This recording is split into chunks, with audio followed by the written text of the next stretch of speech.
கட்டுப்பாட்டை கடைபிடிப்பவன் என்றாலும் இந்த முறை கட்டுப்பாட்டை மீறி நான் சற்று அதிநேரம் நான் பேச வேண்டும் என்று வந்தது காரணம் சொல்ல முடியாது. நிறைவாக ஏதோ ஒரு காரணத்தால் தாய் வீட்டை விட்டு வெகு தூரம் வந்துவிட்ட ஒரு பெண் ஒருத்தி, அவளுக்கு தாய் வீட்டை பற்றி மதிப்பு இருக்கிறது, மரியாதை இருக்கிறது. பரமக்குடி பகுதியை சார்ந்தவர்கள் சற்று தள்ளி இன்னொரு பகுதியிலே போய் ஒரு குடியிருப்பை அமைத்தார்கள் என்றால் அந்த குடியிருப்புக்கு அவர்கள் வைத்த பெயர் என்ன தெரியுமா? சோமநாதபுரம். கவனிங்க, பரமக்குடி பக்கத்தில் அவர்கள் அமைத்த குடியிருப்புக்கு பெயர் சோமநாதபுரம். அவர்கள் தாய் வீட்டை நினைத்துக் கொண்டே இருந்தார்கள். ஆனால் 1000 ஆண்டுகளுக்கு பிறகு முதலாக தன்னுடைய தாய் வீட்டிலிருந்து ஒரு மகன் வந்து, நீங்கள் எல்லாம் யார், எப்போது வந்தீர்கள் என்று கேட்டு அதை ஆய்வு செய்வதற்காக என்று இங்கே ஒரு பல்கலைக்கழகத்தில்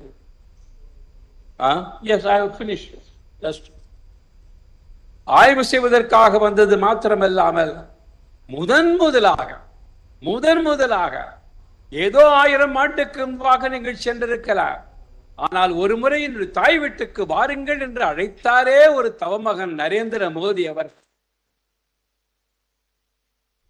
இந்த ஒன்று வாழ்நாள் போதும் இந்த சௌராஷ்டிரா இவர்கள் மாத்திரமல்ல, இங்கே கூடியிருப்பவர்கள் மாத்திரமல்ல, ஒட்டுமொத்த தமிழகத்தை சார்ந்த சௌராஷ்டிரா சமுதாயம் இந்த ஒரு காரணத்திற்காக நரேந்திர மோடி அவர்களுக்கு நன்றி கடன் பட்டிருக்கும் என்பதை மாத்திரம் என் மூலமாக நான் பிரதமர் அவர்களுக்கு நான் தெரிவித்துக் கொண்டு விடைபெறுகிறேன். நேரம் அதிகமாக எடுத்துக்கொண்டதற்காக என்னை மன்னிக்க வேண்டும் என்று கேட்டு விடைபெறுகிறேன். நன்றி, வணக்கம். बहुत बहुत धन्यवाद गवर्नर श्री आपका। आइए वर्चुअल माध्यम से इस विशिष्ट अवसर पर उपस्थित हमारे यशस्वी माननीय प्रधानमंत्री श्री नरेंद्र मोदी जी का हर्षोल्लास के साथ स्वागत करते हैं, अभिवादन करते हैं।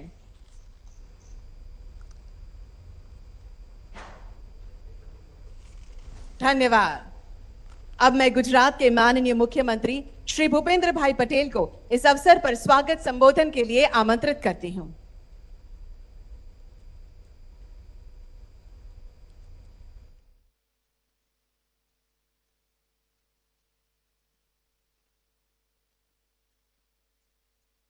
विश्वना सौ प्रथम ज्योतिर्लिंग भगवान सोमनाथ महादेवना सानिध्यમાં ઉજવાઈ રહેલ સૌરાષ્ટ્ર તમિલ સંગમ કાર્યક્રમમાં આપણી સૌની સાથે વર્ચ્યુઅલ માધ્યમથી ઉપસ્થિત જનપ્રિય જનનાયક તથા કરોડો દેશવાસીઓના પ્રેરણા સ્ત્રોત વૈશ્વિક नेता आदरणीय प्रधानमंत्री श्रीमान नरेंद्रभाई मोदी साहेब,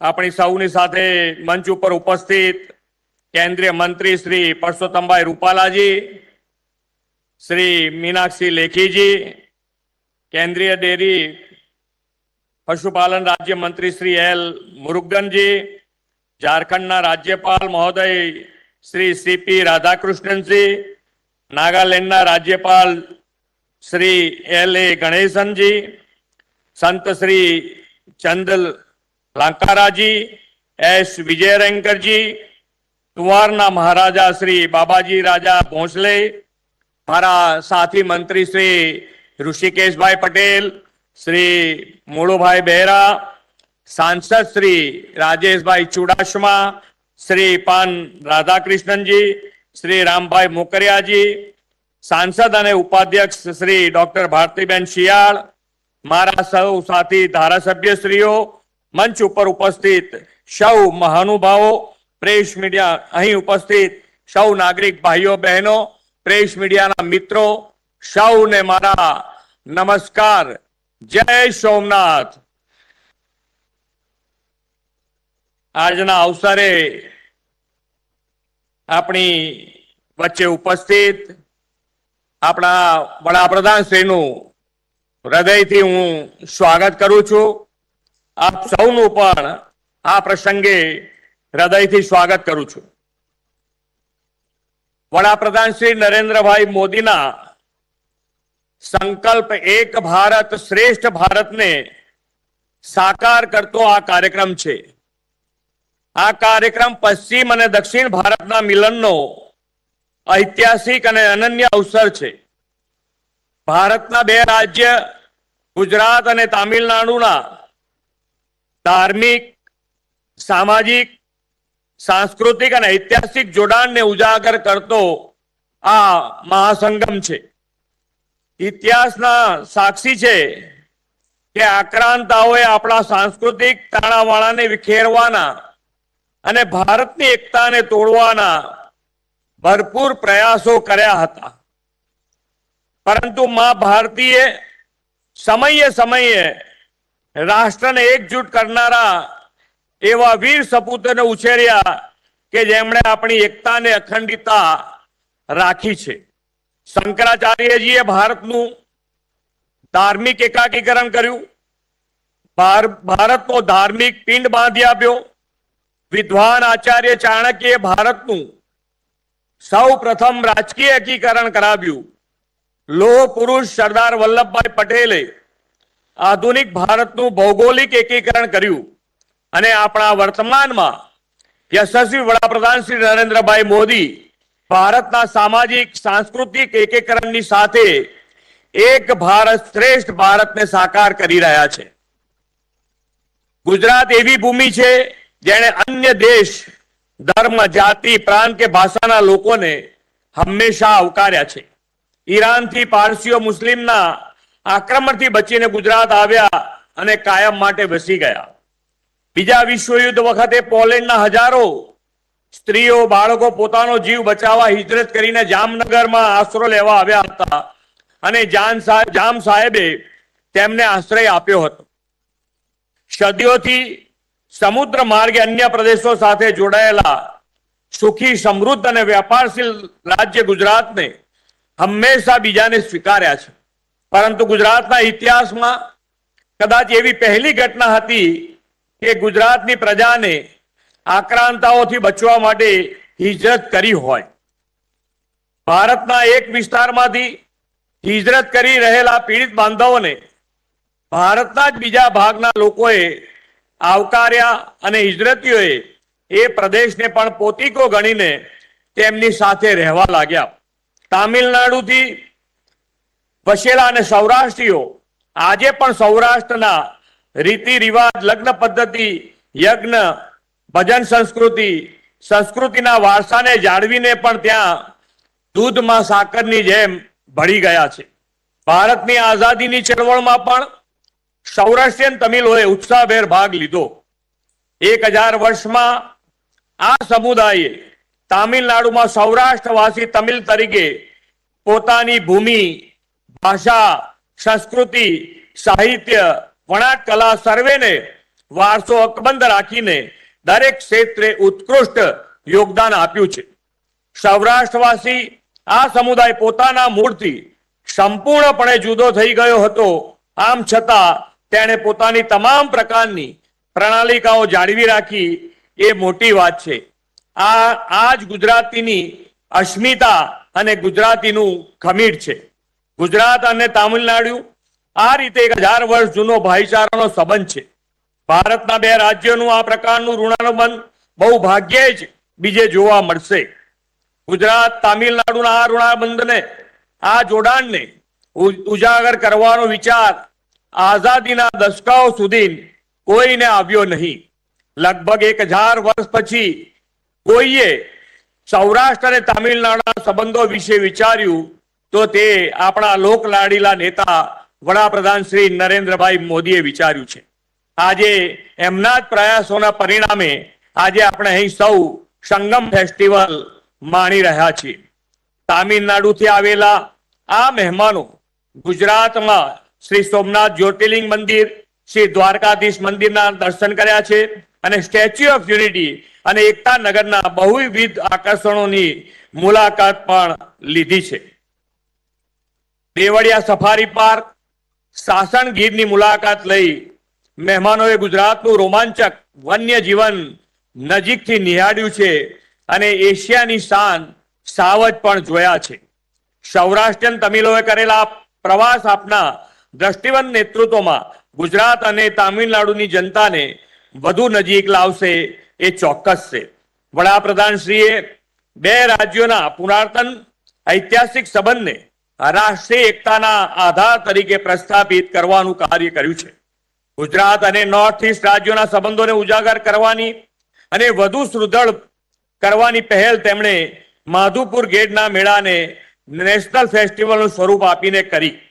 તેઓ આ સૌરાષ્ટ્ર તમિલ સંગમ કાર્યક્રમથી મૂળ સૌરાષ્ટ્રના એવા તમિલ લોકોને તેમના વતન સાથે જોડવાનો અભિનવ પ્રયોગ તેમણે કરાવ્યો છે. આપણા વડાપ્રધાન શ્રી નરેન્દ્રભાઈ મોદીએ ભારતના અમૃતકાળ માટે ભારતની વિરાસતને જાળવીને વિકસિત રાષ્ટ્રનું નિર્માણનું આહવાન કર્યું છે. સાથે સાથે તેમણે નાગરિકોને યુનિટી એટલે કે એકતા જાળવી પોતાની ફરજ અદા કરવાની અપીલ પણ કરી છે. આઝાદીના અગ્રીમ લડવૈયા ગાંધીજી અને આઝાદી બાદ સમગ્ર ભારતને એક સૂત્રમાં બાંધનાર લોહ પુરુષ શ્રી સરદાર વલ્લભભાઈ પટેલની ભૂમિ ગુજરાતમાં વિકાસ પુરુષ યશસ્વી વડાપ્રધાન શ્રી નરેન્દ્રભાઈ મોદી સાહેબની વિઝનરી લીડરશિપમાં આવા ઐતિહાસિક અવસરો સાકાર થઈ રહ્યા છે તે ગુજરાત અને ભારત માટે ગર્વની વાત છે. આ ઐતિહાસિક ધરા પર સૌરાષ્ટ્ર તમિલ સંગમના ઐતિહાસિક અવસરે એક ભારત શ્રેષ્ઠ ભારતની ભાવનાને વધુ મજબૂત બનાવવાનો સૌ સંકલ્પ કરીએ એ જ અપેક્ષા સાથે વિરમું છું. ભારત માતા કી જય. વંદે માતરમ. જય જય ગરવી ગુજરાત. માનનીય મુખ્યમંત્રી શ્રી, આપના ઉષ્માપૂર્ણ સ્વાગત શબ્દોને માહિતીસભર સંબોધન માટે આપનો પણ ખૂબ ખૂબ આભાર માનીએ છીએ. Today we have with us our Tamil guests who want to present memento to our Honorable Prime Minister Shri Narendra Modi ji. I request our Honorable Chief Minister of Gujarat Shri Bhupendra Bhai Patel to receive the same on his behalf. We would like to invite Dr. V.R. Rajendran ji, Shri R.B. Ramasubramaniam, Shri Ram Shekhar, Shri Surendra Babu and Shri Manivanam Munikurazipuram Vasudevan.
माननीय प्रधानमंत्री जी की ओर से सभी भेंट के लिए आप सभी का बहुत बहुत धन्यवाद. Thank you so much.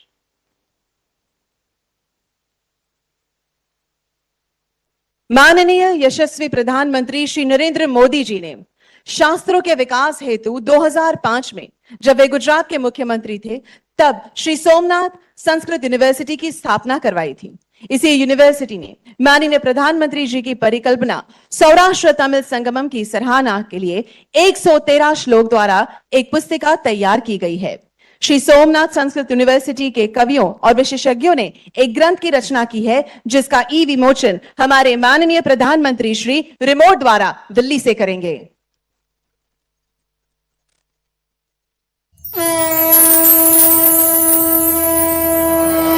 नित्यं पयोधि पुरतः प्रधावन् प्रक्षालयन् पादयुगम्. वर्ष 2010 तत्कालीन मुख्यमंत्री एवं वर्तमान प्रधानमंत्री श्री नरेंद्र मोदी जी ने सोमनाथ में श्री सोमनाथ संस्कृत विश्वविद्यालय की स्थापना की थी.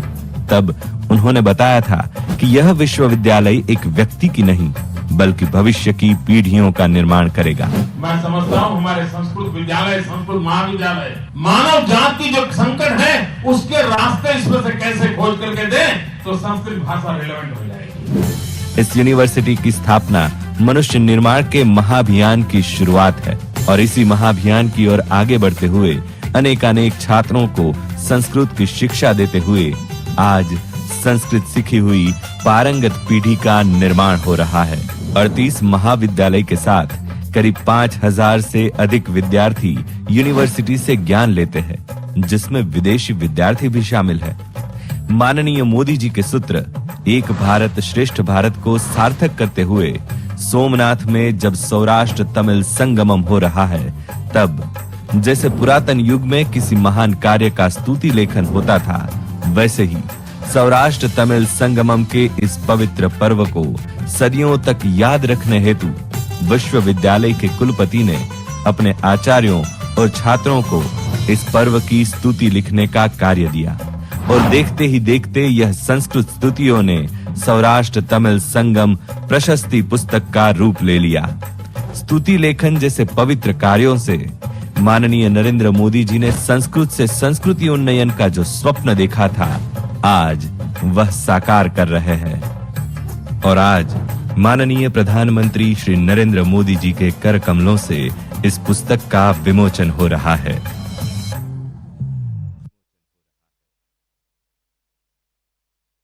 माननीय प्रधानमंत्री जी एवं यहाँ पर मंचस्थ महानुभावों से नम्र निवेदन करूंगी कि वे यहाँ विधिवत प्रशस्ति पुस्तिका का अनावरण करें। बहुत बहुत तालियों के साथ इस क्षण का हम आह्वान करते हैं।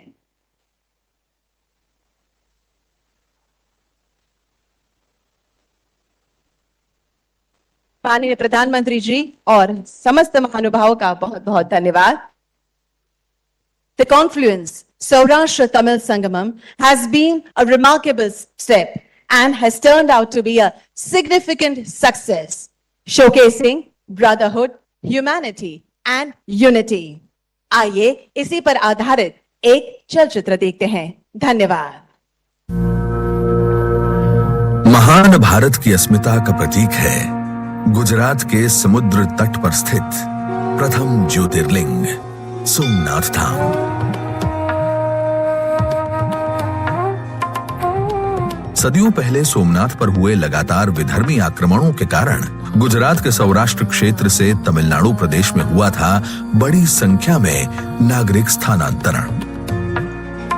तमिलनाडु में रहने वाले सौराष्ट्र के उन्हीं मूल निवासियों के जीवन और योगदान को वर्णित करके भारत की सांस्कृतिक एकता को उजागर करने के साथ माननीय प्रधानमंत्री श्री नरेंद्र भाई मोदी के एक भारत श्रेष्ठ भारत के संकल्प को चरितार्थ करते हुए गुजरात सरकार ने आयोजित किया सौराष्ट्र और दक्षिण के तमिलनाडु की संस्कृतियों का मिलन कराता एक भव्य महोत्सव सौराष्ट्र तमिल संगम। वंदनम अभिनंदनम सौराष्ट्र तमिल संगमम। चेन्नई में रोड शो के दौरान हुआ एक शंखनाद, जहां भारत सरकार और गुजरात सरकार के मंत्रियों एवं अन्य महानुभावों की उपस्थिति में हुआ संगम के लोगों का आधिकारिक अनावरण, थीम सॉन्ग रिलीज और रजिस्ट्रेशन पोर्टल का लॉन्च कार्यक्रम। चेन्नई के अलावा लगभग 12 लाख सौराष्ट्रियन लोगों के निवास स्थान वाले तमिलनाडु के अन्य शहरों में भी रोड शो के माध्यम से नागरिकों को संगम में आमंत्रित किया गया और सौराष्ट्र आने हेतु उनके लिए 10 विशेष ट्रेनों की व्यवस्था की गई। यात्रा के दौरान गुजरात के विभिन्न स्थानों पर अतिथियों का हुआ पारंपरिक सम्मान।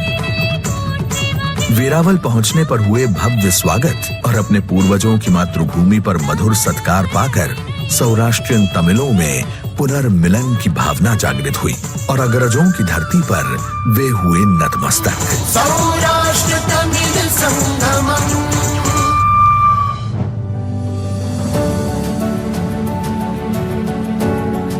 माननीय केंद्रीय रक्षा मंत्री श्री राजनाथ सिंह, माननीय मुख्यमंत्री श्री भूपेंद्र भाई पटेल, माननीय केंद्रीय मंत्री श्री मनसुख भाई मांडविया और अन्य गणमान्य अतिथियों की गरिमामय उपस्थिति में हुआ संगम का भव्य उद्घाटन।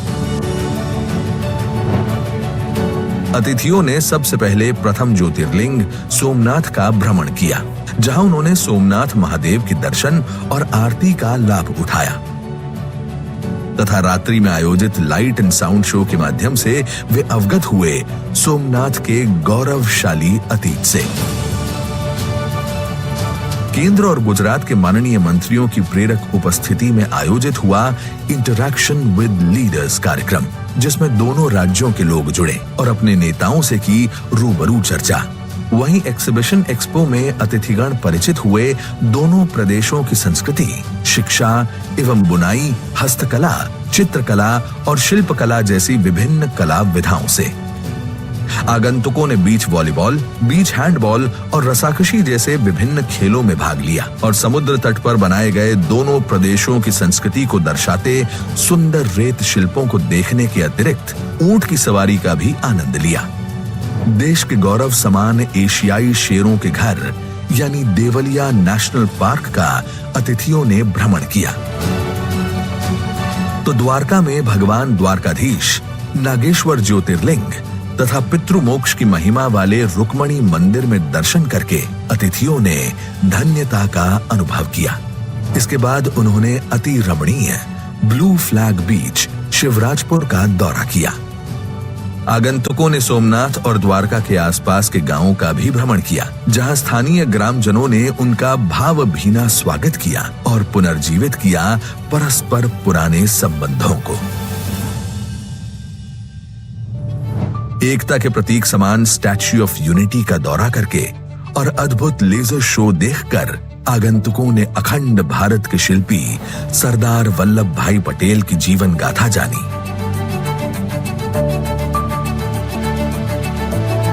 तो नर्मदा घाट पर जाकर उन्होंने नर्मदा आरती का पुण्य लाभ भी उठाया।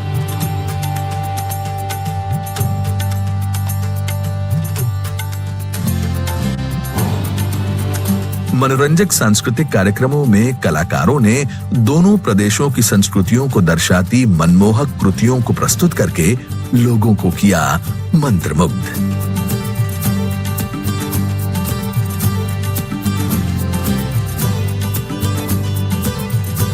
माननीय केंद्रीय मंत्री श्री पीयूष गोयल, माननीय मुख्यमंत्री और अन्य महानुभावों की उपस्थिति में राजकोट में एक टेक्सटाइल चिंतन शिविर का आयोजन किया गया, जिसमें सम्मिलित हुए दोनों राज्यों के कपड़ा उद्योग से जुड़े गणमान्य लोग। भावनगर के स्पोर्ट्स कॉम्प्लेक्स में चैलेंजर ट्रॉफी टूर्नामेंट 2023 का आयोजन किया गया, जिसमें गुजरात व तमिलनाडु के खिलाड़ियों ने बढ़ चढ़कर हिस्सा लिया। इस तरह इस अनूठे संगम के माध्यम से साकारित हुआ सौराष्ट्र तमिल संगम उत्सव, सदियों के संबंधों का।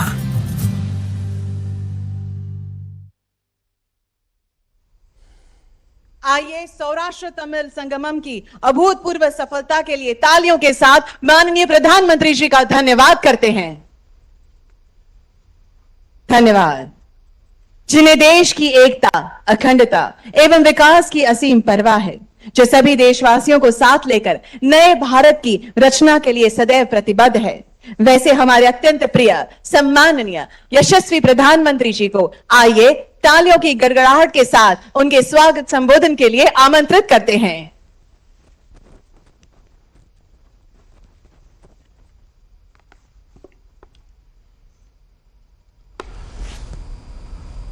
वणक्कम सौराष्ट्र, वणक्कम तमिलनाडु।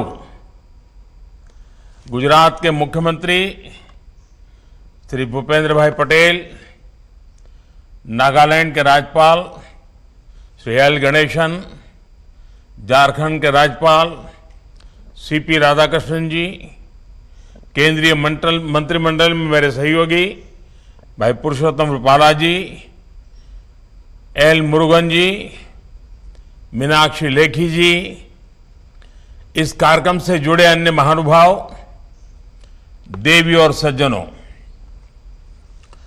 सौराष्ट्र तमिल संगमम निगलचीलु पंगेरुक बंदी रुक्कुम तमिळग सौंदगळ अनेवरेयुमु वर्ग वर्ग एन वरवेर किरेन उंगलू अनेवैरयुम गुजरात मण्णिलू इंद्र संदित्ती दिलू पेरू मगड़ियची।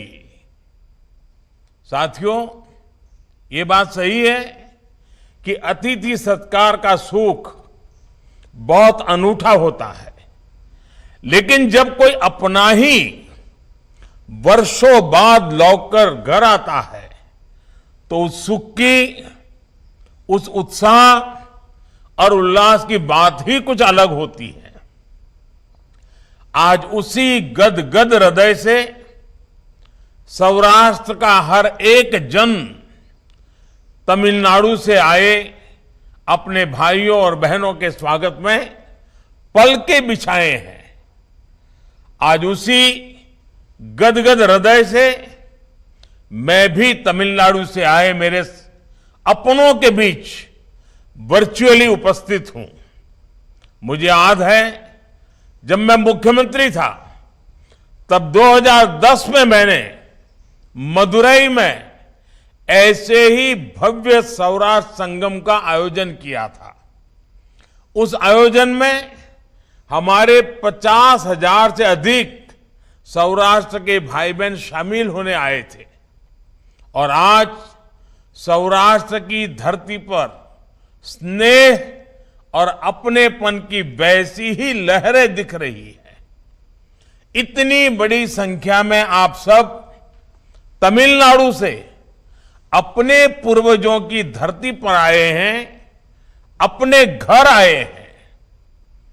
आपके चेहरों की खुशी देखकर मैं कह सकता हूं, आप यहां से ढेरों यादें और भावुक अनुभव अपने साथ लेकर जाएंगे।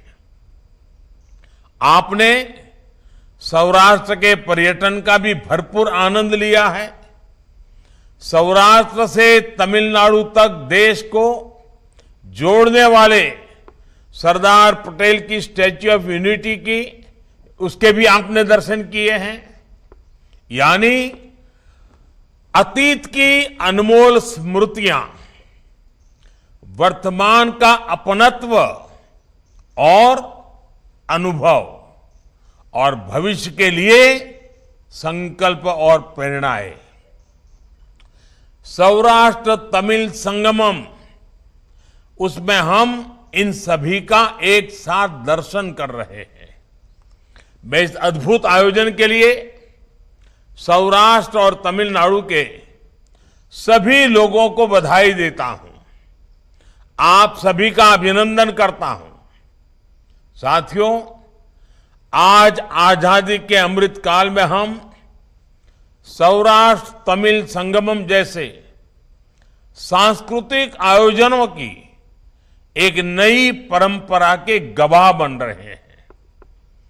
आज से कुछ महीने पहले ही बनारस में काशी तमिल संगमम का आयोजन हुआ था, जिसकी पूरे देश में खूब चर्चा हुई थी।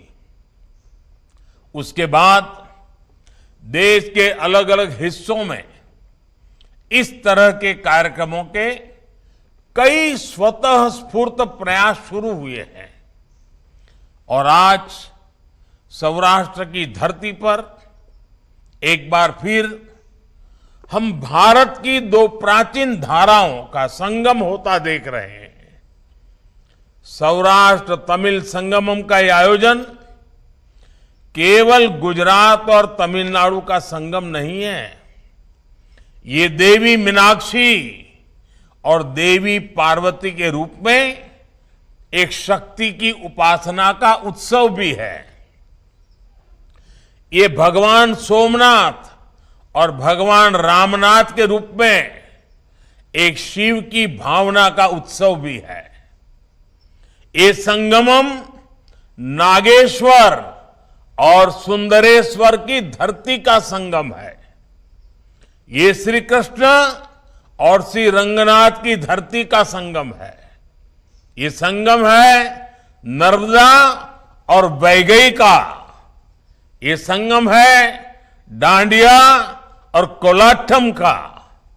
ये संगम है द्वारिका और मदुरई जैसी पवित्र पुरियों की परंपराओं का, और ये सौराष्ट्र तमिल संगम है सरदार पटेल और सुब्रमण्यम भारती के राष्ट्र प्रथम से ओतप्रोत संकल्प का। हमें इन संकल्पों को लेकर आगे बढ़ना है। हमें इस सांस्कृतिक विरासत को लेकर राष्ट्र निर्माण के लिए आगे बढ़ना है। साथियों, भारत विविधता को विशेषता के रूप में जीने वाला देश है। हम विविधता को सेलिब्रेट करने वाले लोग हैं। हम अलग अलग भाषाओं और बोलियों को, अलग अलग कलाओं और विधाओं को सेलिब्रेट करते हैं। हमारी आस्था से लेकर के हमारे अध्यात्म तक हर जगह विविधता है। हम शिव की पूजा करते हैं, लेकिन द्वादश ज्योतिर्लिंगों में पूजा पद्धति की अपनी विविधताएं हैं। हम ब्रह्म का भी एको अहम बहुश्याम के तौर पर अलग अलग रूपों में अनुसंधान करते हैं, उसकी उपासना करते हैं। हम गंगे च यमुने चैव गोदावरी सरस्वती जैसे मंत्रों में देश की अलग अलग नदियों को नमन करते हैं। ये विविधता हमें बांटती नहीं, बल्कि हमारे बंधन को, हमारे संबंधों को मजबूत बनाती है। क्योंकि हम जानते हैं अलग अलग धाराएं जब एक साथ आती है तो संगम का सृजन होता है। इसलिए हम नदियों के संगम से लेकर कुंभ जैसे आयोजनों में विचारों के संगम तक इन परंपराओं को सदियों से पोषित करते आए हैं। यही संगम की शक्ति है, जिसे सौराष्ट्र तमिल संगमम आज एक नए स्वरूप में आगे बढ़ा रहा है। आज जब देश की एकता ऐसे महापर्वों के रूप में आकार ले रही है, तो सरदार साहब हमें जरूर आशीर्वाद दे रहे होंगे। ये देश के उन हजारों लाखों स्वतंत्रता सेनानियों के सपनों की भी पूर्ति है, जिन्होंने अपने बलिदान देकर एक भारत श्रेष्ठ भारत का सपना देखा था। साथियों, आज जब हमने आजादी के 75 वर्ष पूरे किए हैं, तो देश ने अपनी विरासत पर गर्व के पंच प्राण का आह्वान किया है। अपनी विरासत पर गर्व तब और बढ़ेगा जब हम उसे जानेंगे।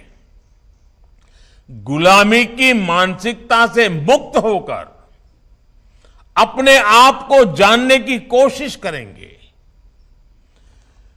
काशी तमिल संगम हो या सौराष्ट्र तमिल संगमम, ये आयोजन इसके लिए एक प्रभावी अभियान बन रहा है। आप देखिए, गुजरात और तमिलनाडु के बीच ऐसा कितना कुछ है जिसे जानबूझकर हमारी जानकारी से बाहर रखा गया। विदेशी आक्रमणों के दौर में सौराष्ट्र से तमिलनाडु के पलायन की थोड़ी बहुत चर्चा इतिहास के कुछ जानकारों तक सीमित रही, लेकिन उसके भी पहले इन दोनों राज्यों के बीच पौराणिक काल से एक गहरा रिश्ता रहा है।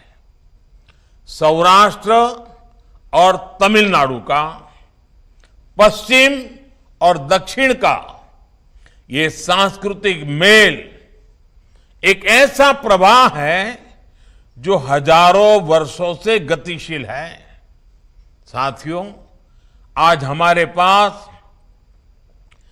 2047 के भारत का लक्ष्य है। हमारे सामने गुलामी और उसके बाद 7 दशकों के कालखंड की चुनौतियां भी है।